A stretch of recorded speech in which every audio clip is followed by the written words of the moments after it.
Room, এই যে রুমে একটা এসি আছে, বেড আছে, সাইড টেবিল আছে, এটা হচ্ছে ওয়াশরুম, চেয়ার, আলনা, চেয়ার,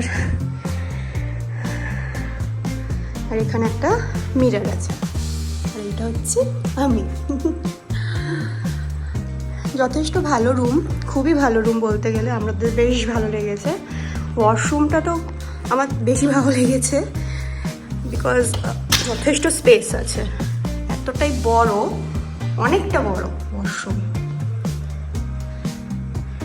কতটা তোমরা বুঝতে পারছো সেটা আমার আইডিয়া অতটা হচ্ছে না, বাট যথেষ্ট স্পেসিয়াস।